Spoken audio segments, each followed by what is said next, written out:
اعوذ باللہ من الشیطان الرجیم بسم اللہ الرحمن الرحیم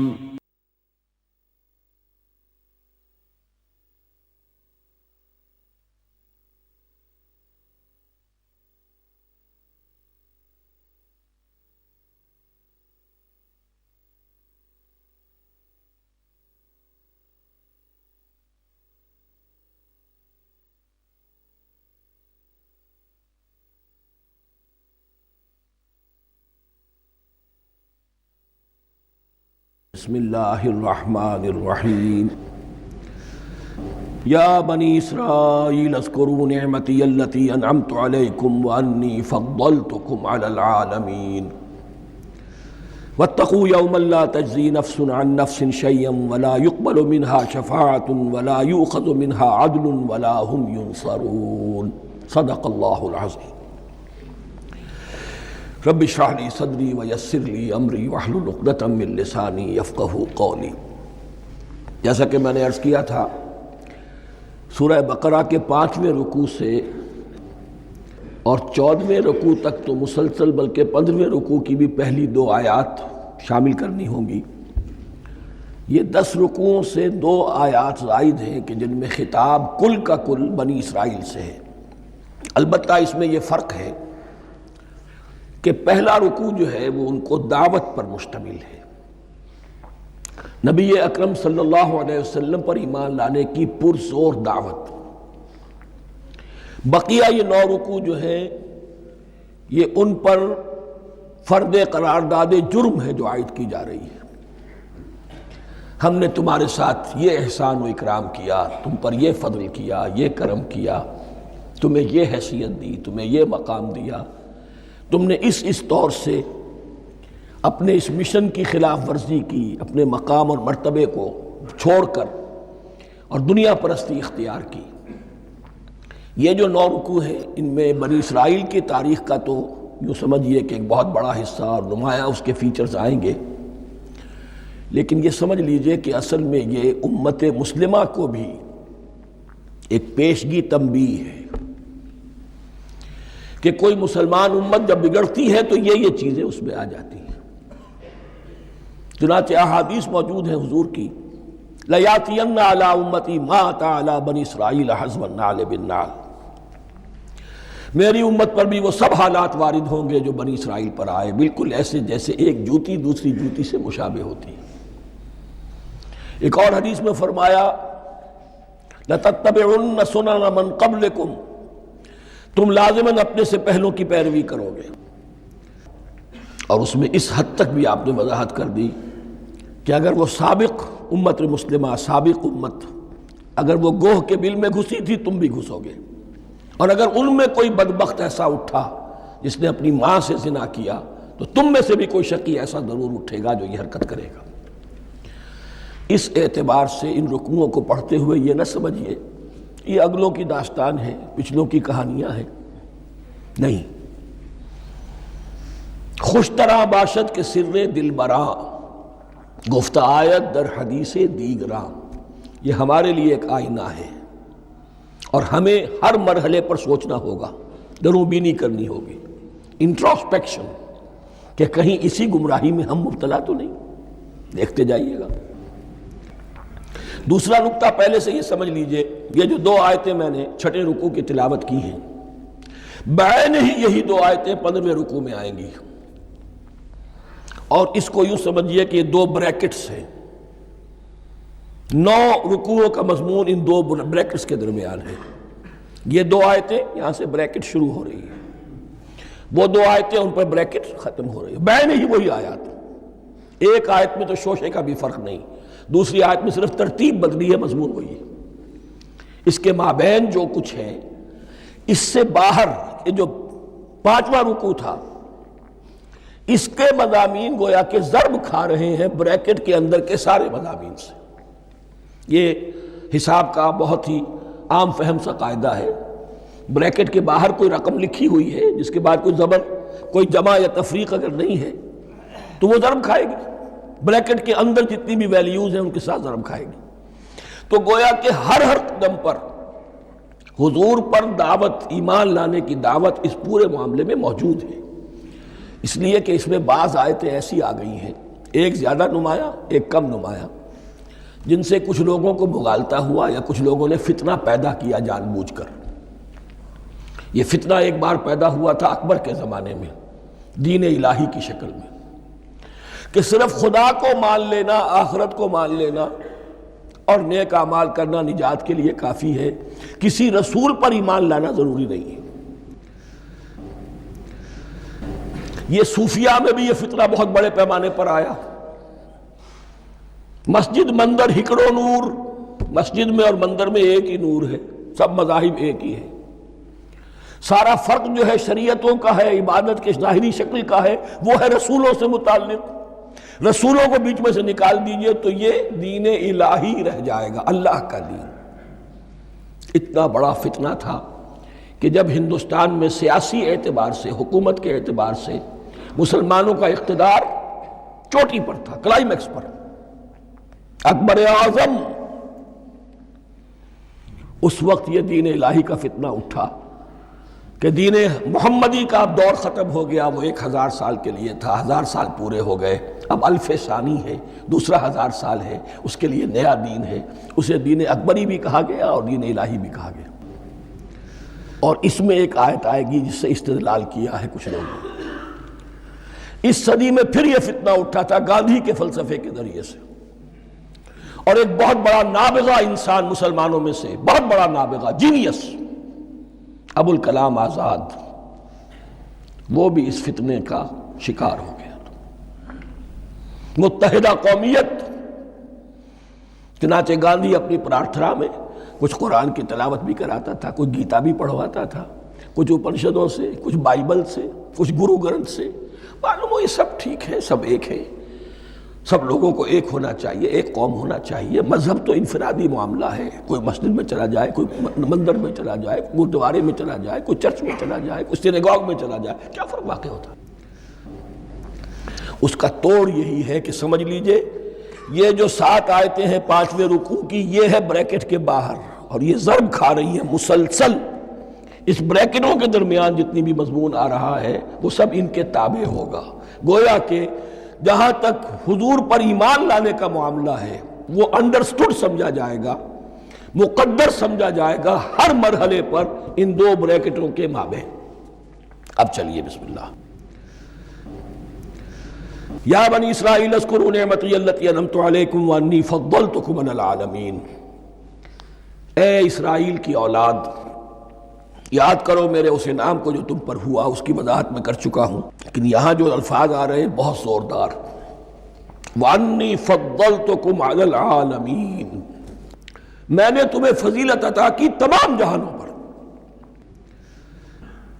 یہاں ایک قاعدہ نوٹ کر لیجئے، عربی نحو کا قاعدہ یہ ہے کہ کہیں ظرف جس میں کوئی شے ہے، ظرف کی جمع لے لیتے ہیں، مراد ہوتا ہے مظروف، ظرف کے اندر جو شے ہے اس کی جمع۔ تمام جہانوں پر فضیلت، کیا فرشتوں پر بھی فضیلت؟ نہیں، جہان والوں پر، تمام اقوام عالم پر تمہیں فضیلت عطا کی، یہ مطلب ہے اس کا۔ تمام عالموں پر، تمام جہانوں پر، یعنی تمام جہان والوں پر، اس انسان عالم انسانیت کے اندر جتنے بھی مختلف گروہ ہیں، نسلیں ہیں، طبقات ہیں، ان میں فضیلت۔ وَاتَّقُوا يَوْمًا لَا تَجْزِي نَفْسٌ عَن نَفْسٍ شَيْئًا، میں عرض کر چکا ہوں، اب تیسری مرتبہ پھر عرض کر رہا ہوں، اصل شیخ آخرت، محاسبہ آخرت، یہ مستحضر ہوگا تو انسان سیدھا رہے گا۔ اس میں کمزوری آ جائے، ضعف آ جائے تو باقی ایمان باللہ، ایمان بالرسالت، یہ نہ معلوم کیا کیا شکلیں اختیار کر لیں۔ دیکھیے اس آیت کے اندر 4 اعتبارات سے محاسبہ آخرت کا زور ہے۔ وَاتَّقُوا يَوْمًا، ڈرو اس دن سے، لا تجزی نفس عن نفس شیئا، جس دن کوئی جان کسی دوسرے کے کام نہ آ سکے گی، ولا يقبل منها شفاعہ، اور نہ کسی سے کوئی سفارش یا شفاعت قبول کی جائے گی، کیٹیگوریکل ڈینائل، ولا يؤخذ منها عدل، نہ کسی سے فدیہ قبول کیا جائے گا، ولا هم ينصرون، اور نہ انہیں کوئی مدد مل سکے گی۔ ہم نے طرح طرح کے عقیدے، شفاعت باطلہ کا تصور، اہل عرب سمجھتے تھے ہمیں یہ فرشتے جو ہے خدا کی بیٹیاں ہیں، یہ لات اور منات اور عزا ہم نے ان کے بت بنا رکھے ہیں، پوچھتے ہیں یہ اپنے ابا جان سے اللہ کی بیٹیاں ہیں نا، لاڈلی بیٹیاں، چھڑا لیں گے ہمارے ہاں بھی تصور ہے اولیاء اللہ چھڑا لیں گے۔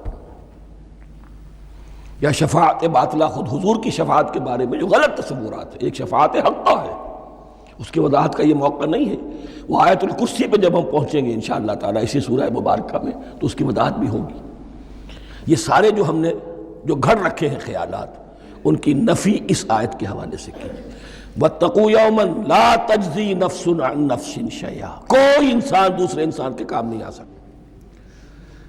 وَلَا يُقْبَلُ مِنْهَا شَفَاعَةٌ، کسی جان کی طرف سے کوئی سفارش قبول نہیں ہوگی۔ وَلَا يُؤْخَذُ مِنْهَا عَدْلٌ، نہ کوئی فدیہ قبول کیا جائے گا۔ وَلَا هُمْ يُنصَرُونَ، نہ انہیں کوئی مدد مل سکے گی۔ اب اس کے بعد اللہ تعالیٰ کے احسانات اور ان کی طرف سے جو ناشکریاں ہوئی ہیں ان کی بڑی تفصیل کے ساتھ اب بات چلے گی، تفصیل نہیں تیزی کے ساتھ۔ یہ واقعات کئی 100 برس کے ہیں، لیکن ایک تو یہ کہ ان کی تفاصیل مکی صورتوں میں آ گئی ہیں، سب سے زیادہ سورہ اعراف میں ملیں گی، اور بھی کئی صورتوں میں آپ کو مل جائے گی۔ یہاں پر تو پے بپے، جیسے کہ ایک قرارداد جرم کسی پر کی جاتی ہے تو اس میں سب گنوائے جاتے ہیں، تم نے یہ کیا، یہ کیا، یہ کیا۔ وَإِذْ نَجَّيْنَاكُم مِّنْ آلِ فِرْعَوْنَ، اور ذرا یاد کرو جب کہ ہم نے تمہیں نجات دی تھی فرعون کی قوم سے۔ يَسُومُونَكُمْ سُوءَ الْعَذَابِ، وہ تمہیں بدترین عذاب میں مبتلا کیے ہوئے تھے۔ يُذَبِّحُونَ أَبْنَاءَكُمْ وَيَسْتَحْيُونَ نِسَاءَكُمْ، تمہارے بیٹوں کو ذبح کر ڈالتے تھے اور تمہاری عورتوں کو زندہ رکھتے تھے۔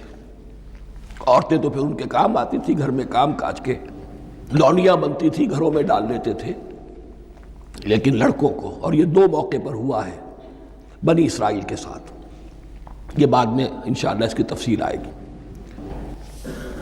وَفِي ذَلِكُمْ بَلَاءٌ مِّن رَبِّكُمْ عَظِيمٌ، اور یقیناً اس میں تمہارے رب کی طرف سے تمہارے لیے بڑی آزمائش تھی۔ وَإِذْ فَرَقْنَا بِكُمُ الْبَحْرَ، اور یاد کرو جب کہ ہم نے تمہارے لیے سمندر کو پھاڑ دیا یا دریا کو پھاڑ دیا۔ یہ ایک مختلف فی بات ہے کہ کس جگہ سے کراس کیا تھا بنی اسرائیل نے ایجپٹ سے سینائی پیننسولا آنے کے لیے، جزیرہ نما سینا میں۔ ایک رائے یہ کہ دریائے نیل کو کراس کر کے گئے ہیں، لیکن یہ بات غلط ہے، دریائے نیل تو مصر کے اندر ہے، وہ کبھی بھی مصر کی حد نہیں بنا۔ کسی کی رائے یہ ہے کہ جو خلیج سویز ہے، بحر قلزم جو ہے، ریڈ سی، وہ اوپر جا کر 2 کھاڑیوں میں تبدیل ہو جاتا ہے، خلیج عقبہ مشرق کی طرف اور خلیج سویز مغرب کی طرف، اور ان کے درمیان میں یہ سینائی پیننسولا جو ہے یہ تکون ہے، جیسے ہندوستان بھارت تکون ہے ایسے یہ پیننسولا ہے، انڈین پیننسولا، سینائی پیننسولا۔ اور یہ سویز کینال تو بعد میں بنی ہے، خلیج سویز اور میڈیٹرینین بحیرہ روم کے درمیان یہ کچھ چھوٹی چھوٹی، اگرچہ چھوٹی تھی سمندر کے لحاظ سے، بہت بڑی بڑی جھیلیں تھیں، اور ان جھیلوں ہی کو پھر جوڑ جوڑ کر درمیان میں جو خشکی تھی اس کو کاٹ کر سویز کینال بنائی گئی ہے۔ تو اب تو یہ مسلسل ایک رابطہ ہے، لیکن معلوم ہوتا ہے کہ یا تو خلیج سویز کو کراس کیا ہے حضرت موسیٰ علیہ السلام نے، اور یہی میری رائے زیادہ یہی ہے، اس لیے کہ کوہ طور جو ہے وہ اس پیننسولا کی ٹپ پر ہے، نیچے ہے یہاں، جہاں پر پھر ان کا قیام رہا، اور جہاں پھر حضرت موسیٰ کو 40 دن کے لیے کوہ طور پر بلا کر اور پھر انہیں تورات دی گئی ہے۔ تو معلوم ہوتا ہے کہ جو خلیج سویز ہے اسے کراس کیا ہے۔ کراس کس طرح کیا ہے کہ حضرت موسیٰ کے عصا کی ایک ضرب سے سمندر پھٹ گیا۔ فَكَانَ كُلُّ فِرْقٍ كَالطَّوْدِ الْعَظِيمِ، دونوں طرف چٹانوں کے مانند پہاڑ کی طرح جو ہے وہ سمندر کھڑا ہو گیا، اس کے راستے سے یہ نکل گئے۔ اور پھر جب فرعون اور اپنا لشکر لے کر جب آیا ہے، اس نے سوچا ہم بھی نکل جائیں، وہ غرق ہو گئے، اس لیے کہ دونوں طرف کا پانی آپس میں مل گیا۔ یہ تھی کیفیت، اور معجزانہ کیفیت تھی، یہ کوئی فطرت کے یا نیچر کے اصول کے مطابق بات نہیں تھی، اور میں عرض کر چکا ہوں، آپ کو بتا چکا ہوں معجزہ کسے کہتے ہیں۔ وَإِذْ فَرَقْنَا بِكُمُ الْبَحْرَ فَأَنْجَيْنَاكُمْ، جب ہم نے تمہارے لیے یا تمہارے ساتھ سمندر کو پھاڑ دیا تمہارے لیے، تمہارے گزرگاہ بنانے کے لیے، تو تمہیں تو نجات دے دی۔ وَأَغْرَقْنَا آلَ فِرْعَوْنَ وَأَنْتُمْ تَنظُرُونَ، اور تمہاری نگاہوں کے سامنے فرعون کے لاؤ لشکر کو غرق کیا، تم دیکھ رہے تھے، یہ گزر چکے تھے، اس ساحل پر کھڑے ہیں، ادھر سے یہ داخل ہوئے ہیں اور پانی دونوں طرف سے آ کر مل گیا اور یہ غرق ہو گئے۔ وَإِذْ وَعَدْنَا مُوسَىٰ 40 لَيْلَةً، اور یاد کرو پھر جب کوہ طور پر ہم نے موسیٰ کو 40 دن کے لیے بلایا۔ ثُمَّ اتَّخَذْتُمُ الْعِجْلَ، ان کی غیر حاضری میں تم نے بچھڑے کی پرستی شروع کر دی، اسے معبود بنا لیا، من بعدہ، اس کی غیر موجودگی میں، وَأَنْتُمْ ظَالِمُونَ، تم بہت بڑا ظلم تھا جس کا ارتکاب کیا۔ اِنَّ الشِّرْكَ لَظُلْمٌ عَظِيمٌ، عظیم ترین ظلم جو ہے وہ شرک ہے، اور شرک جلی کی یہ شکل کہ بچڑے کو پوج رہے ہو۔ ثُمَّ عَفَوْنَا عَنْكُمْ مِن بَعْدِ ذَلِكَ، پھر ہم نے تمہیں اس کے بعد بھی معاف کیا، یہ ہمارا کرم رہا ہے، ہماری رحمت رہی۔ من بعد ذلك لعلكم تشکرون، تاکہ تم شکر کرو۔ وَإِذْ آتَيْنَا مُوسَى الْكِتَابَ وَالْفُرْقَانَ لَعَلَّكُمْ تَهْتَدُونَ، اور یاد کرو جب کہ ہم نے موسیٰ کو کتاب اور فرقان عطا فرمائی۔ یہ فرقان حق اور باطل کے درمیان فرق کر دینے والی چیز، اور کتاب عام طور پر جو آتا ہے وہ شریعت کے لیے آتا ہے، شریعت بھی دی، کتاب بھی دی، اور فرقان بھی دیا، لعلکم تہتدون، تاکہ تم ہدایت پاؤ۔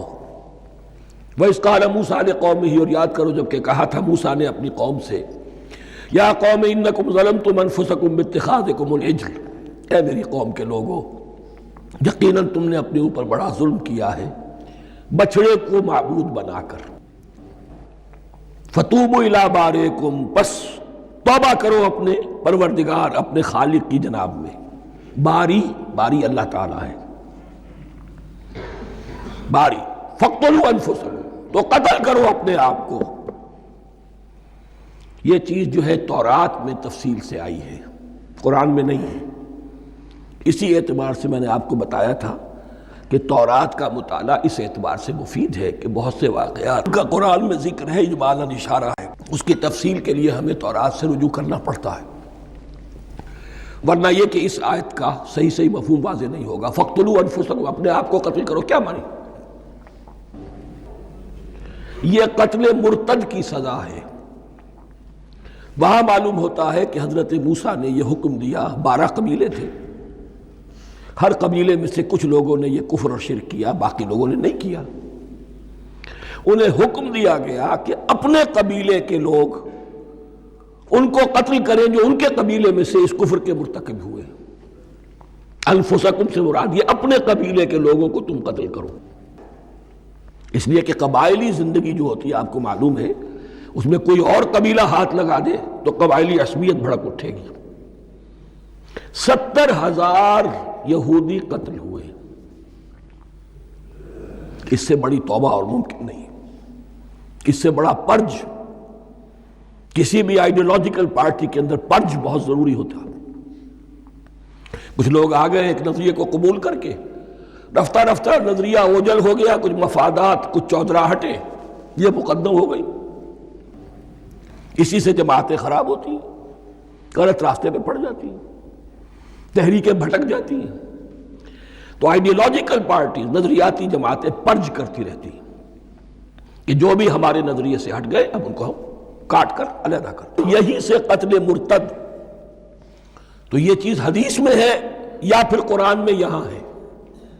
اس حوالے سے جو لوگ ہمارے ہاں بعض علماء بھی ہیں، جدید دانشور ہیں، جو قتل مرتد کی جو حد ہے اسلام میں اس کو تسلیم نہیں کرتے، لیکن میرے نزدیک یہ شریعت موسوی کا تسلسل ہے کہ شریعت موسوی کی جس شے کو بدلا نہ گیا ہو، جس کے بارے میں صراحتاً یہ معلوم نہ ہو کہ یہ شے تبدیل کر دی گئی، تو وہ شریعت محمدی کا جز بن گئی۔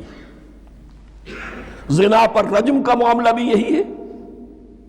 قرآن مجید میں رجم کی صریح آیت کوئی موجود نہیں ہے، حدیث میں ہے۔ قرآن مجید میں مرتد کے قتل کے لیے کوئی آیت موجود نہیں ہے، حدیث میں ہے، سنت میں ہے، اور دونوں کی کا جو منبع ہے وہ اصل میں تورات ہے۔ تو اس بات کو اچھی طرح نقل کر لیجئے، یہ جگہ اکثر لوگ جو ہے یہاں بہت سرسری طور سے گزر جاتے ہیں، یہ بہت اہم ہے۔ اور اس کے لیے تورات کی طرف رجوع کیجئے، 70,000 6 لاکھ کل تھے جب یہ مصر سے نکلے ہیں، 6 لاکھ تھے۔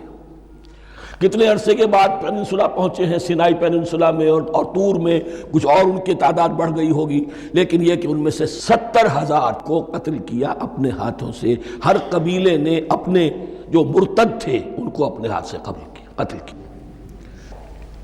فَتُوبُوا إِلَىٰ بَارِئِكُمْ فَاقْتُلُوا أَنفُسَكُمْ ذَلِكُمْ خَيْرٌ لَكُمْ عِندَ بَارِئِكُمْ، یہی تمہارے لیے تمہارے رب کے نزدیک بہتر بات ہے۔ فَتَابَ عَلَيْكُمْ، تو اللہ نے تمہاری توبہ قبول کر لی۔ توبہ قبول کس طرح ہوئی؟ یہ تزکیہ ہوا ہے امت کا کہ ان میں سے جن لوگوں نے اتنی بڑی غلط حرکت کی ہے ان کو کاٹ کر، ذبح کر کے، ان کو قتل کر کے پھینک دیا۔ انہ هو التواب الرحیم، یقیناً وہ تو ہے ہی بہت توبہ کا قبول فرمانے والا اور بہت رحم فرمانے والا۔ وَإِذْ قُلْتُمْ يَا مُوسَىٰ لَن نُّؤْمِنَ لَكَ حَتَّىٰ نَرَى اللَّهَ جَهْرَةً، ایک اور واقعہ ان کی تاریخ کا۔ اور یاد کرو جب کہ تم نے کہا تھا اے موسیٰ ہم تو تمہاری بات نہیں مانیں گے۔ ایمان کے بعد جب لام کا حرف آئے تو اس کے معنی صرف تصدیق کے ہوتے ہیں۔ لن نؤمن لک، ہم آپ کی بات کی تصدیق نہیں کریں گے، حتی نری اللہ جہرۃ، جب تک کہ ہم دیکھ نہ لیں اللہ کو عیاناً۔ ہمیں کیا پتا اللہ نے یہ کتاب دی آپ کو، آپ تو لے کر آ گئے۔ ہمارے سامنے تو پتھر کی کچھ تختیاں ہیں، اس پہ کچھ لکھا ہوا، کس نے لکھا ہمیں کیا پتا۔ اب دیکھیے ایک حضرت موسیٰ کی خواہش تھی رب ارنی انظر الیک، وہ کچھ اور شے تھی۔ یہ تخریبی ذہن ہے جو یہ کہہ رہا ہے کہ ہم بھی چاہتے ہیں کہ اللہ کو اپنی آنکھوں سے دیکھیں اور معلوم ہو کہ واقعی اس نے یہ کتاب آپ کو دی ہے۔ فَأَخَذَتْكُمُ الصَّاعِقَةُ، تو تمہیں آپ پکڑا ایک بہت بڑی کڑک نے، ایک بہت بڑی کڑک ہوئی اور سب کے سب مردہ ہو گئے۔ وَأَنْتُمْ تَنظُرُونَ، تمہارے دیکھتے دیکھتے ایک کڑک نے تمہیں آ لیا۔ ثُمَّ بَعَثْنَاكُمْ مِنْ بَعْدِ مَوْتِكُمْ، پھر ہم نے تمہیں دوبارہ اٹھایا تمہاری موت کے بعد۔ بعض لوگ اس کی یہ تعویل کر رہے ہیں کہ یہ موت نہیں تھی بلکہ بے ہوش ہو گئے تھے، یعنی جو بھی کڑک تھی اس کی وجہ سے سب کے سب بے ہوش ہو کے گر گئے۔ لیکن میرے نزدیک یہاں تعویل کی ضرورت نہیں، بعث بعد الموت اللہ کے لیے کوئی مشکل نہیں۔ ہم الفاظ کو خواب کاہے کو ان کے اصل جو مفہوم ہے جو کہ صاف ہے، صریح ہے، اس سے خواب کاہے کے لیے موڑ کر لے کر جائیں۔ ثم بعثناکم من بعد موتکم لعلکم تشکرون، تاکہ تم شکر کرو۔ وظللنا علیکم الغمام وانزلنا علیکم المن والسلوى، اور ہم نے تم پر ابر کا سایہ کیا۔ اب 6 لاکھ کا قافلہ چل رہا ہے، سینائی پیننسولا، صحرا، کوئی اونٹ نہیں، کوئی سایہ نہیں، دق و دق، دھوپ کی تپش۔ تو اللہ کا فضل ہوا کہ ایک سائے کی طرح ابر جو ہے ان کے ساتھ ساتھ جہاں جہاں وہ جا رہے ہیں وہ ابر ان پر سایہ کیے ہوئے۔ وَأَنزَلْنَا عَلَيْكُمُ الْمَنَّ وَالسَّلْوَىٰ، کھانے کو کچھ نہیں، تو من اور سلوہ نازل کیے گئے۔ من ایسے اترتا تھا رات کے وقت کہ جیسے شبنم کے قطرے ہوتے ہیں، لیکن وہ ہوتا تھا کسی ایسی چیز کا جس میں شیرینی تھی، اور پھر وہ زمین پر آ کر جم کر وہ ایک گویا کے دانہ بن جاتے تھے، یہ ان کا اناج ہو گیا۔ کاربوہائیڈریٹ سپلائی اس سے ہو گئی، من سے۔ اور سلوہ ایک خاص قسم کا پرندہ بٹیر کی شکل کا جو بے پناہ بڑی تعداد میں ان کے بڑے بڑے جھنڈ آتے تھے شام کے وقت، اور وہ ان کے ڈیرا جہاں ہوتا تھا اس کے گرد وہ اتر آتے تھے، اور رات کی تاریکی میں یہ آسانی سے ان کو پکڑتے تھے، ان کو کھاتے تھے بھون کر، اور یہ ان کی پروٹین ہو گئی۔ پوری غذا جو ہے اللہ تعالیٰ نے ان کو فراہم کر دی۔ وَأَنزَلْنَا عَلَيْكُمُ الْمَنَّ وَالسَّلْوَىٰ كُلُوا مِن طَيِّبَاتِ مَا رَزَقْنَاكُمْ، کھاؤ ان پاکیزہ چیزوں کو جو ہم نے تمہیں عطا کی ہیں۔ وَمَا ظَلَمُونَا، ہم نے تو ان پر کوئی ظلم نہیں کیا۔ وَلَٰكِن كَانُوا أَنفُسَهُمْ يَظْلِمُونَ، لیکن وہ خود ہی اپنے اوپر ظلم ڈھاتے رہے، ہر قدم پر نافرمانی اور ناشکری۔ اس کی بھی ناشکری آگے آ جائے گی چل کر، من و سلوہ سے بھی ناشکری کی انہوں نے۔ وَإِذْ قُلْنَا ادْخُلُوا هَٰذِهِ الْقَرْيَةَ فَكُلُوا مِنْهَا حَيْثُ شِئْتُمْ رَغَدًا وَادْخُلُوا الْبَابَ سُجَّدًا وَقُولُوا حِطَّةٌ نَغْفِرْ لَكُمْ خَطَايَاكُمْ، اور یاد کرو جب کہ ہم نے تم سے کہا تھا اس شہر میں داخل ہو جاؤ اور پھر کھاؤ اس میں سے با فراغت جہاں سے چاہو جو چاہو، لیکن دیکھنا دروازے میں داخل ہونا جھک کر اور کہتے رہنا مغفرت مغفرت مغفرت، ہم تمہاری خطاؤں سے درگزر فرمائیں گے۔ اس آیت کو سمجھنے کے لیے ذرا تاریخی بات سمجھ لیجئے۔ صحرائے سینا میں آنے کے بعد اور یہ جو کتاب تورات انہیں مل گئی تھی، اس کے بعد حضرت موسیٰ علیہ السلام کے ہی زمانے میں انہیں جہاد اور قتال کا حکم ہوا۔ اس سے پوری قوم نے انکار کر دیا، یہ سورہ مائدہ میں آئے گا۔ اس پر اللہ تعالیٰ نے ایک سزا مسلط کر دی ان پر کہ 40 برس تک اسی صحرا میں بھٹکتے پھریں گے۔ اگر یہ ابھی قتال کرتے جہاد کرتے تو پورا فلسطین ان کے ہاتھ پر ابھی فتح کرا دیتے، لیکن چونکہ انہوں نے بزدلی دکھائی ہے، اب سزا یہ ہے فَإِنَّهَا مُحَرَّمَةٌ عَلَيْهِمْ 40 سَنَةً يَتِيهُونَ فِي الْأَرْضِ، اب 40 برس تک یہ اسی صحرا میں بھٹکتے پھریں گے، اور ارض فلسطین جو ان کے لیے ارض موعود تھی وہ ان پر حرام کر دی گئی 40 سال کے لیے۔ اس 40 سال کے عرصے میں حضرت موسیٰ کا بھی انتقال ہو گیا، حضرت ہارون کا بھی ہو گیا، اور اس عرصے میں ایک نئی نسل پیدا ہوئی۔ وہ جو غلامی کا داغ اٹھائے ہوئی نسل آئی تھی مصر سے، جن کے اندر مورل کیریکٹر جو ہے وہ بہت کمزور ہو جاتا ہے، وہ پوری نسل ختم ہو گئی، نئی نسل اب پیدا ہوئی۔ 40 برس صحرا میں پیدا ہوئے، یہی پلے بڑھے، ان میں اب ایک جذبہ تھا۔ حضرت موسیٰ کے پھر جو خلیفہ تھے یوشع ابن نون، جوشوا، تورات میں ان کا نام جوشوا ہے، یوشع، ان کی سرکردگی میں اب بنی اسرائیل کی اس نئی نسل نے قتال کیا، جنگ کی، اور پہلا شہر جو فتح ہوا وہ اریحا۔ آج بھی وہ شہر جو ہے جیریکو جو آپ دیکھتے ہیں خبروں کے اندر آتا ہے بار بار، اریحا اس کا پرانا نام ہے، یہ شہر فتح ہوا۔ اس فتح کی بات کا تذکرہ ہو رہا ہے، یاد کرو جب کہ ہم نے تم سے کہا تھا اس بستی میں، اس شہر میں داخل ہو جاؤ فاتحانہ، اور پھر جو کچھ یہاں ہے جو نعمتیں ہیں ان سے متمتع ہو، کھاؤ پیو، لیکن داخل ہونا سجدہ کرتے ہوئے، مراد کیا؟ جھک کر، یعنی ایسا نہ ہو کہ تکبر کی وجہ سے تمہاری گردنیں اکڑ جائیں، گردنیں جھکا کر اللہ کا احسان مانو، یہ نہ سمجھو کہ یہ فتح تم نے حاصل کی۔ اس کی تفسیر اصل میں نظر آتی ہے حضور کی شخصیت میں، کہ جب فتح مکہ کے موقع پر مکے میں داخل ہوئے ہیں تو جس سواری پر آپ بیٹھے ہوئے تھے، آپ کی پیشانی اس کی گردن کے ساتھ جڑی ہوئی تھی۔ یہ وقت ہوتا ہے جب کہ تکبر اور تعلی، فاتح کی حیثیت سے آنا، اور بندہ مومن کے لیے یہی وقت ہے تواضع کا، جھکنے کا۔ وَقُولُوا حِطَّةٌ، حتیٰ یحط تو کہتے ہیں جھاڑ دینے کو، تو اس کے معنی کیا ہے؟ اے اللہ ہمارے گناہ جھاڑ دے، مغفرت، اے اللہ ہمیں مغفرت، ہماری مغفرت فرما، جو خطائیں ہو گئی بخش دے۔ قولوا حطۃ، تمہاری زبان پر استغفار ہونا چاہیے، تمہاری گردنیں جھکی ہوئی ہونی چاہیے۔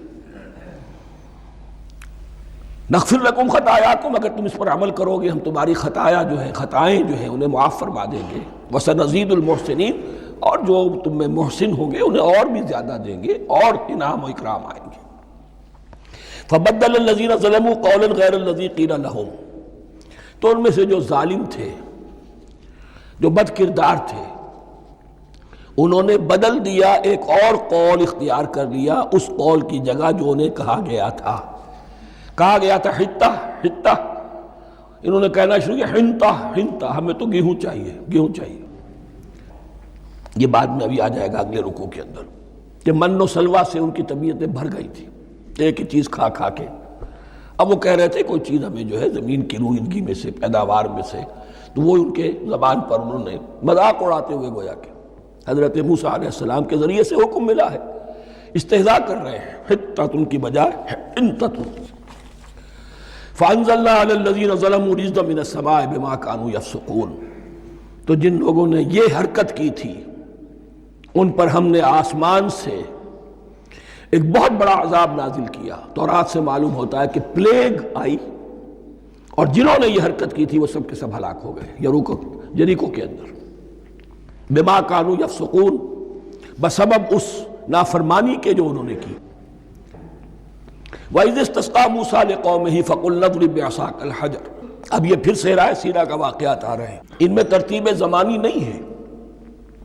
اور یہاں کی فتح جو ہے حضرت موسیٰ کے بعد ہے، لیکن اب یہاں پہ پھر ابھی وہ جو صحرائے تیہ میں جب بھٹک رہے تھے پھر اس کا ذکر ہے۔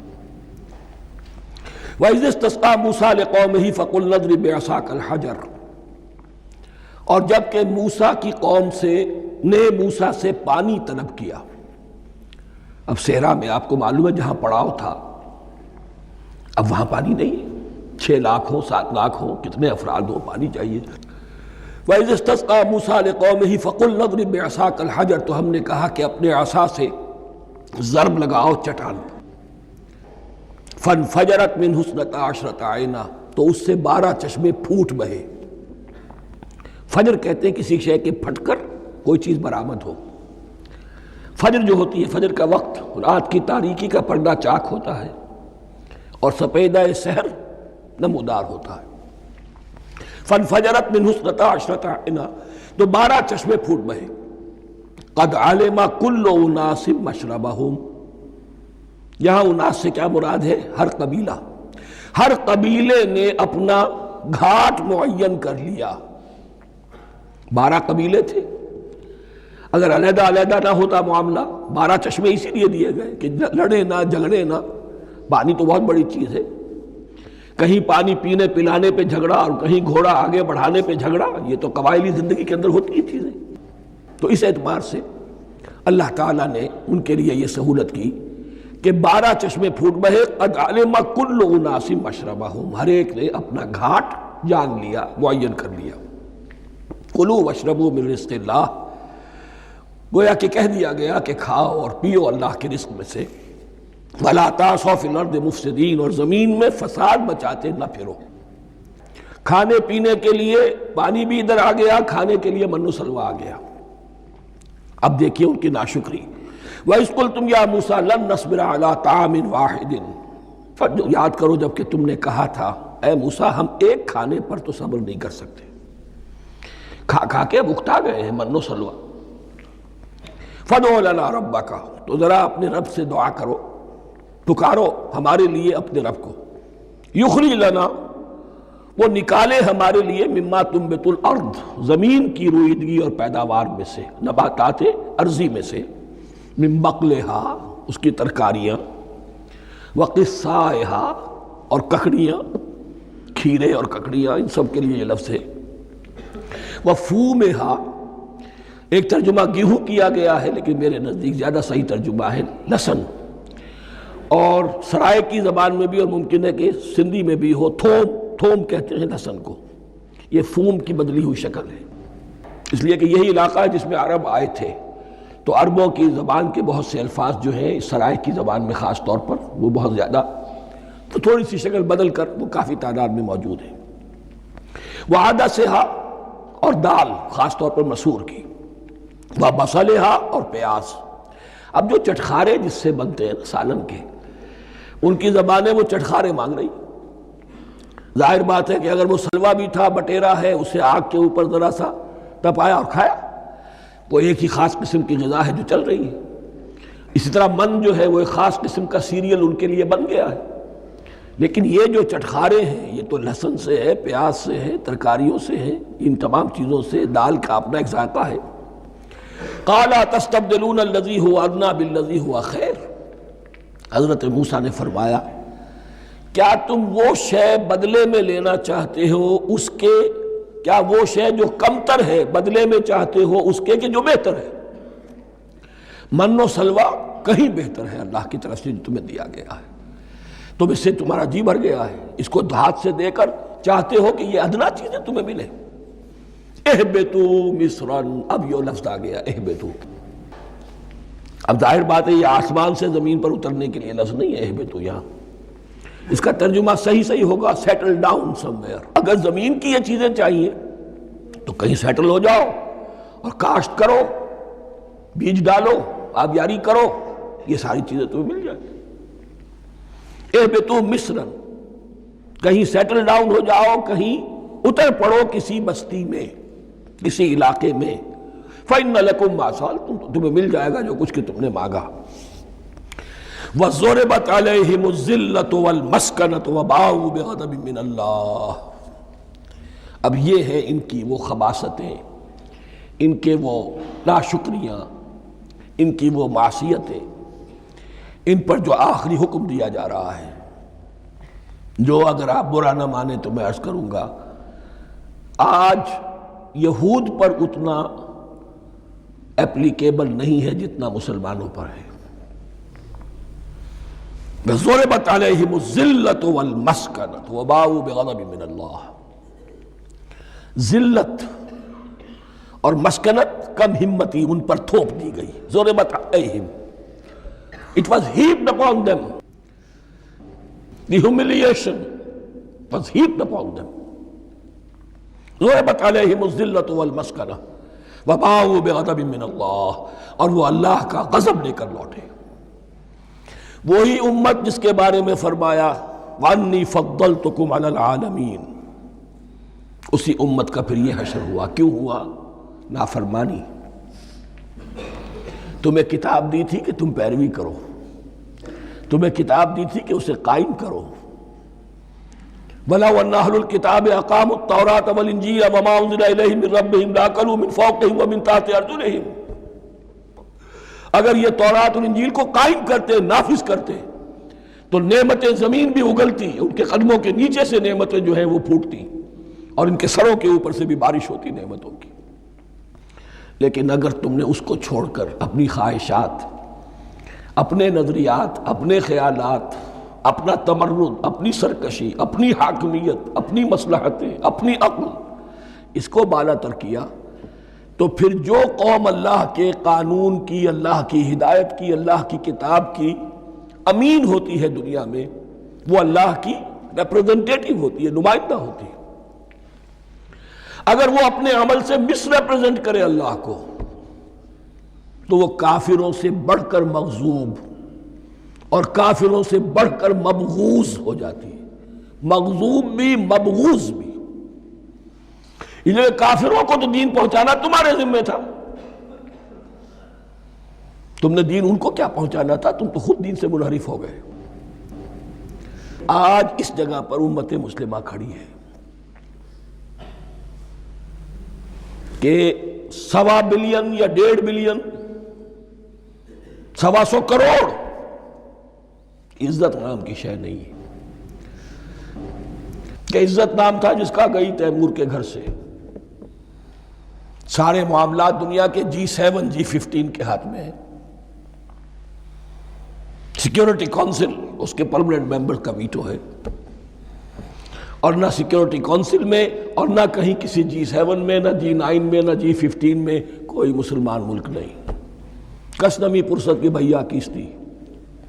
ہماری اپنی پالیسیز کہیں اور طے ہوتی ہیں، ہمارے اپنے بجٹ کہیں اور بنتے ہیں، ہماری صلح اور جنگ کسی اور کے اشارے سے ہوتی ہے۔ ریموٹ کنٹرول، یہ ذلت اور مسکنت۔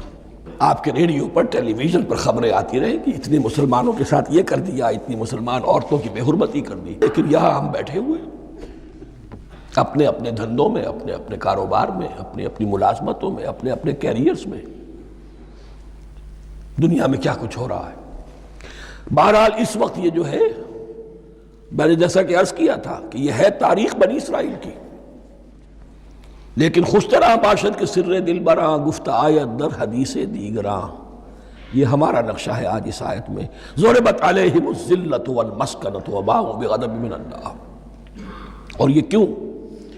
ذالک بانہم کانوا یکفرون بآیات اللہ، یہ اس لیے کہ وہ اللہ کی آیات کا انکار کرتے رہے۔ وَيَقْتُلُونَ النَّبِيِّينَ بِغَيْرِ الْحَقِّ، اللہ کے نبیوں کو ناحق قتل کرتے رہے۔ ہمارے ہاں بھی مجددین امت میں سے کتنے ہیں جو جیلوں میں ڈالے گئے،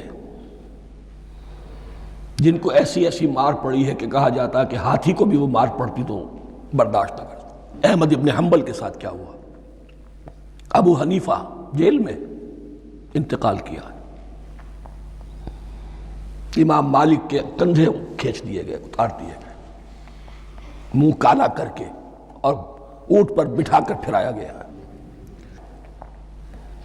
امام دار الہجرہ شیخ احمد سرہندی جیل میں رہے،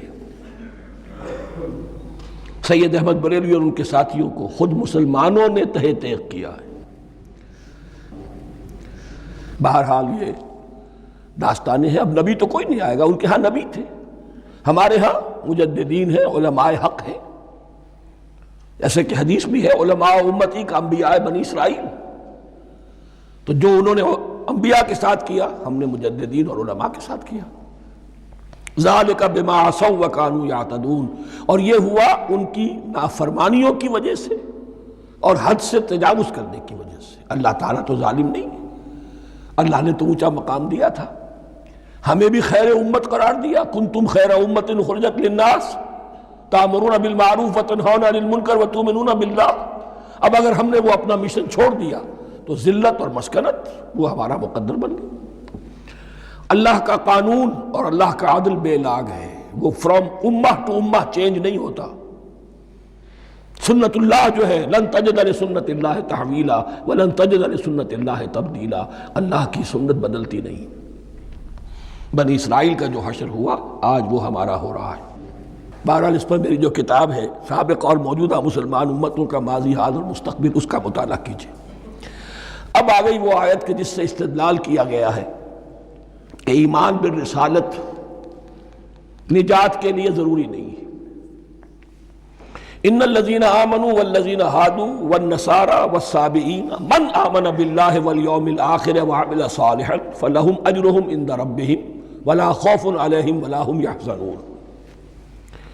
یقیناً جو لوگ ایمان لائے، اور اس سے مراد ہے جو ایمان لائے حضور پر، محمد پر صلی اللہ علیہ وسلم، والذین ہادوا، اور جو یہودی ہو گئے، والنصارى، اور نصرانی، والصابئین، اور صابی وہ لوگ تھے عراق کے علاقے میں رہتے تھے جو کہتے تھے کہ ہم دین ابراہیمی پر ہیں، لیکن ان کے ہاں بھی بہت کچھ بگڑ گیا تھا، جیسے حضرت ابراہیم کی نسل، حضرت اسماعیل کی نسل بگڑ گئی تھی، تو اس طرح وہ بھی بگڑ گئے تھے۔ ستارہ پرستی زیادہ تر ان کے ہاں تھی۔ من آمن باللہ والیوم الآخر، جو کوئی بھی ایمان لایا اللہ پر اور یوم آخر پر، وعمل صالحا، اور اس نے عمل کیے اچھے، فلہم اجرہم عند ربہم، تو ان کے لیے محفوظ ہے ان کا اجر ان کے رب کے پاس، ولا خوف علیہم ولا ہم یحزنون، اور نہ ان پر کوئی خوف ہوگا اور نہ وہ کسی حزن سے دوچار ہوں گے۔ ظاہر الفاظ کے اعتبار سے دیکھیے کہ یہاں ایمان بالرسالت کا ذکر نہیں ہے۔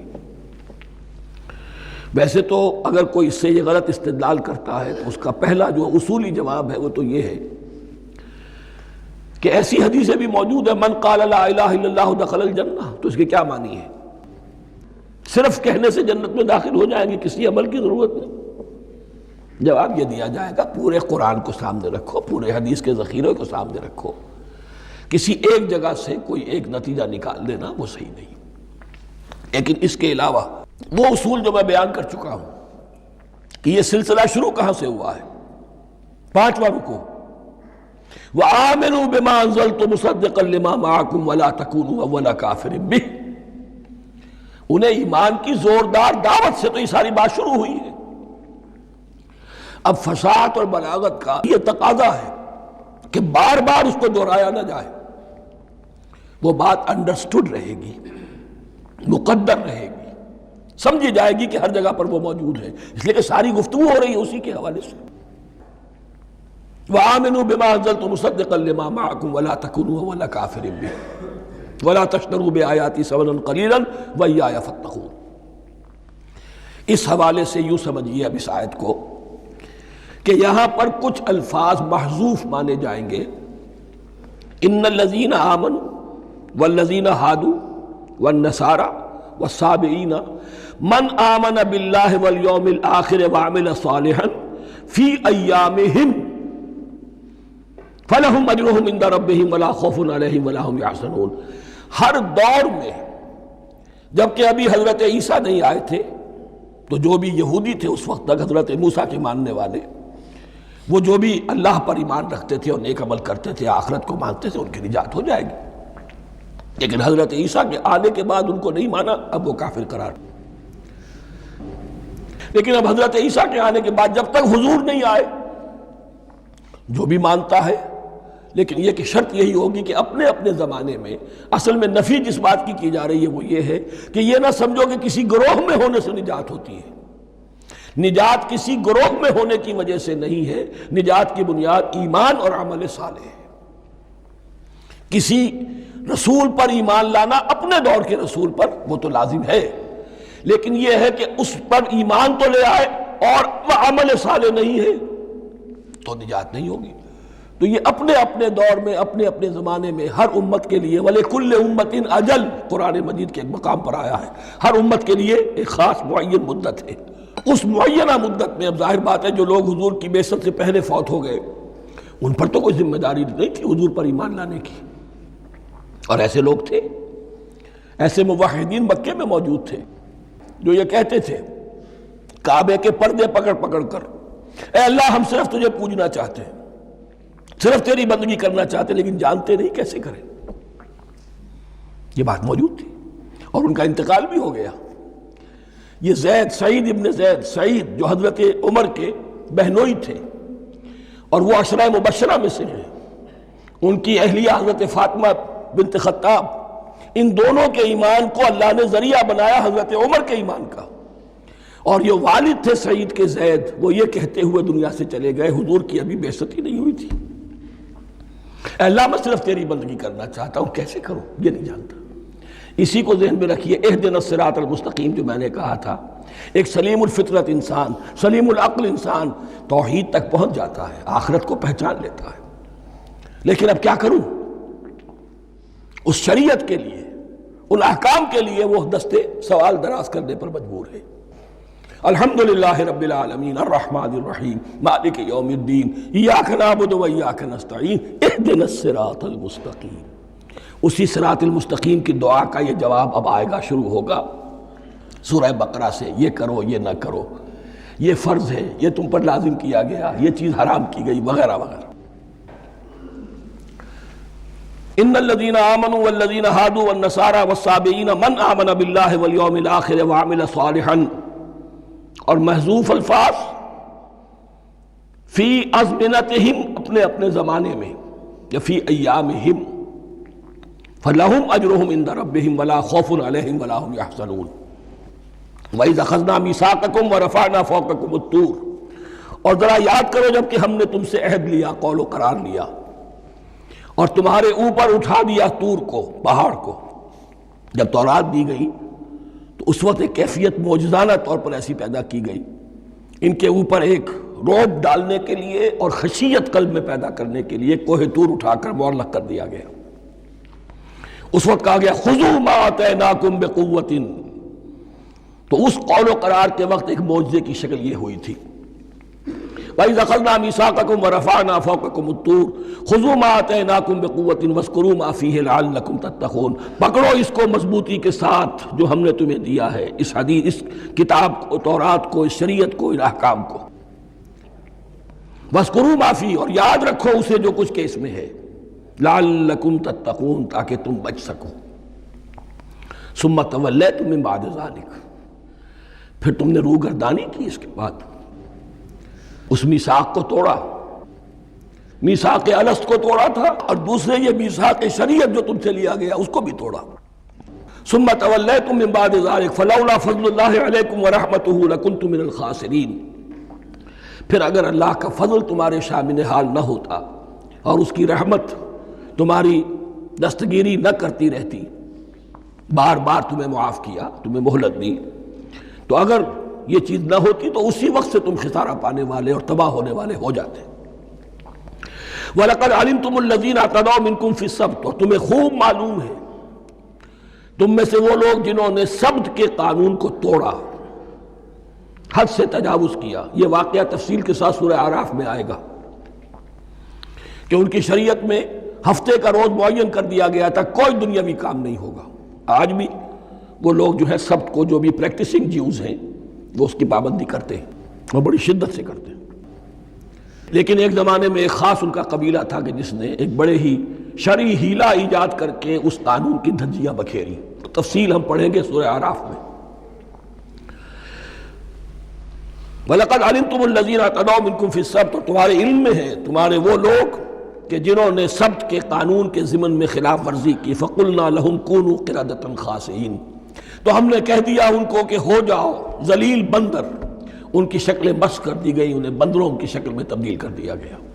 فَجَعَلْنَاهَا نَكَالًا لِمَا بَيْنَ يَدَيْهَا، پھر ہم نے اس واقعے کو یا اس بستی کو ایک بنا دیا مثال، لوگوں کے لیے ان کی عبرت کے سامان بنا دیا، ان کے لیے بھی جو سامنے موجود تھے اس زمانے کے لوگ، اور ان کے لیے بھی جو بعد میں آنے والے تھے۔ وَمَوْعِظَةً لِّلْمُتَّقِينَ، اور اسے ایک نصیحت، ایک سبق آموزی کی بات بنا دیا اہل تقویٰ کے لیے۔ وَإِذْ قَالَ مُوسَىٰ لِقَوْمِهِ إِنَّ اللَّهَ يَأْمُرُكُمْ أَن تَذْبَحُوا بَقَرَةً، اور یاد کرو جب کہ موسیٰ نے اپنی قوم سے کہا یقیناً اللہ تمہیں حکم دیتا ہے کہ گائے کو ذبح کرو۔ یہ واقعہ میں پہلے آپ کو بتا دوں، پھر ہم یہ آیات تیزی سے پڑھ لیں گے۔ بنی اسرائیل میں ایک شخص قتل ہو گیا، عامیل نامی، اور قاتل کا پتہ نہیں چل رہا تھا۔ اللہ تعالیٰ نے حضرت موسیٰ کے ذریعے سے انہیں حکم دیا کہ ایک گائے کو ذبح کرو اور اس کے جسم کے ایک ٹکڑے سے اس مردے کو چھوؤ، وہ جی اٹھے گا اور وہ بتا دے گا میرا قاتل کون ہے۔ اب یہ معجزات کی شکل ہے جو بار بار آ رہے ہیں، اور سابق اس امت کے اندر معجزات کا آپ کو بہت عمل دخل ملے گا۔ اس میں ایک تو یہ کہ گائے کو ذبح کرنا، وہ گائے کے تقدس کا جو ان کے دل میں ذہن میں تھا، تو ذبح کرنے سے اس کے اوپر بھی گویا کہ ایک تلوار چلائی گئی، اور پھر انہیں دکھا بھی دیا گیا کہ ایک آدمی زندہ بھی ہو سکتا ہے، بعد سے بعد الموت کا بھی ایک نقشہ دکھا دیا گیا انہیں۔ لیکن انہیں جب یہ حکم ملا اور ان کے دلوں کے اندر وہ بچڑے کی اور گائے کی تقدیس جو ہے وہ پلی ہوئی تھی، اب انہوں نے سوال کر کے کسی طریقے سے بچنے کے لیے مین میخ نکالی، کیسی گائے ہو، کیا رنگ ہو، کس طرح کی ہو، کس عمر کی ہو۔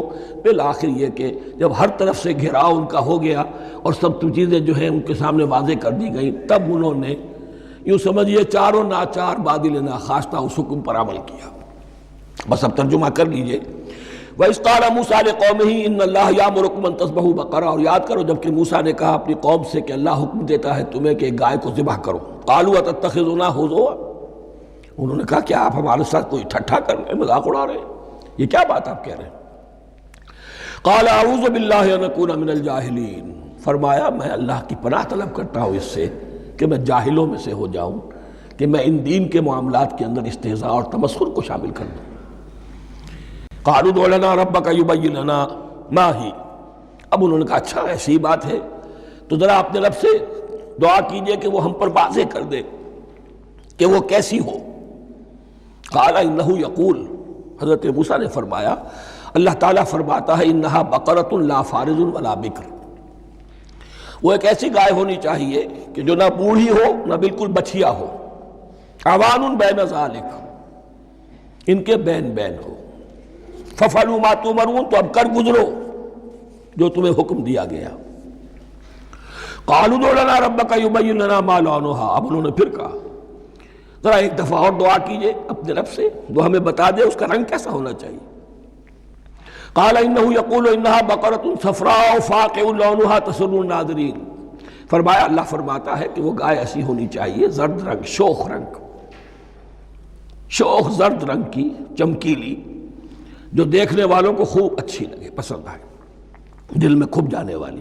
اب جو زیادہ سے زیادہ ان کے ہاں مقدس سمجھے جاتے تھی گائے، رفتہ رفتہ سوال کر کے اگر پہلے ہی حکم پر وہ کر دیتے تو کسی بھی گائے کو ذبح کر دیتے، لیکن یہاں گھیراؤ ان کا ہو رہا ہے کہ جس کی تقدس کا ان کے ذہن میں زیادہ سے زیادہ تاثر ہے اسی کو واضح کیا جائے۔ قالوا ادع لنا ربک یبین لنا ما ہی، پھر انہوں نے کہا ذرا اللہ سے دعا کیجئے اور وہ ہمیں یہ بتائے کہ وہ کیسی ہو۔